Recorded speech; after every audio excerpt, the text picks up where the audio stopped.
Hello everyone, thanks for joining us here for This Week in Agribusiness. I'm Mike Pearson. You might notice the studio looks a little bit different this week. That's because we're in Johnston, Iowa with our friends from Corteva Agriscience for their Roadmap to Readiness Summer Media Day. Joining me now to help kind of walk through what's up for discussion this week is Dr. Scherder. He's the Crop Protection Marketing Technical Lead here with Corteva Agriscience. And Eric, it's got to be exciting to tell the story of what you're doing here to these folks from the media. Oh, absolutely, Mike. When you get the folks from all across the United States coming in to see our innovation, our new products, the new things we're launching our customers, I mean, you couldn't ask for a better exciting time.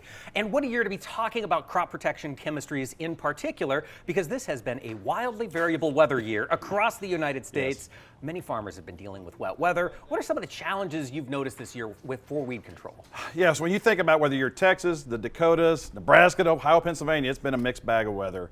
With our early planted crops, it took 2 or 3 weeks like normal to get our crop up. We started to see those late flushes, residuals started to break down.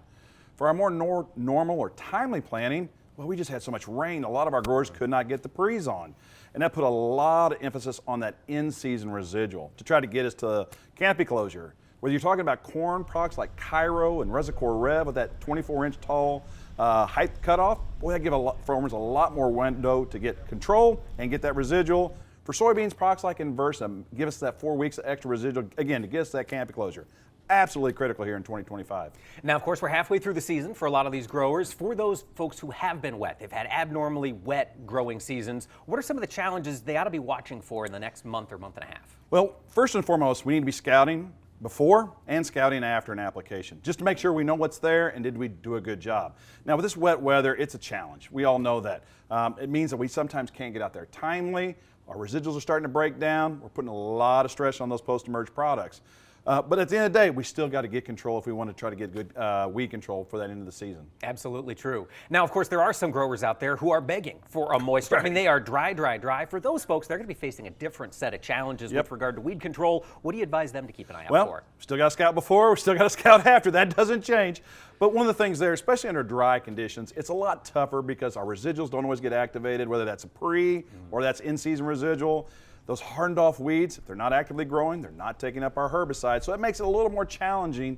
And there's things we can do to compensate. I'd always reach out to your local retailer, your local agronomist. We might have to get a little more aggressive on our weed control there. Okay, all right, that makes a lot of sense. And of course, you've been out traveling the country, visiting with farmers and growers across the land. What have you seen? What are some of the big trends you're watching this year? You know, one of the things in these wet years, it seems like we've been on a trend for a lot of wet springs. It might turn dry, it might continue wet. I would highly encourage growers right now, while it's fresh on your mind, go out and start rating your weed control. Just like you got that ABC in high school, rate your weed control right now. And what you'll find is some farmers are actually use the same program across 3 fields, and we got an A, we got a C, and we got an F. So what happened? That's what these years really teach a farmer, what to go back and go, how can we minimize that problem in 2026, 2027? What do we need to tweak or change? So it's always really important to look back right now and then when you're in that combine. That last trip across the field, that big window in front of you tells you a lot. It's a good time to take some notes. It certainly is. It certainly is. Now, of course, if we've got farmers out there who want to get that started, they want to start grading their field, are a little nervous about where or how to start, where would you recommend folks go to get more information or get pointed in the right direction? Absolutely. Always reach out to Corteva.us. You get a lot of our technical guides, our handling guides, everything you need to know about weed control. Reach out to your local Corteva sales rep, your local supportive retailer. They're always willing and able to help you out on your weed control. Fantastic. Dr. Scherder, thank you so much for spending some time with us today here at Media Day and showing us what's to come from Corteva. Absolutely. My pleasure.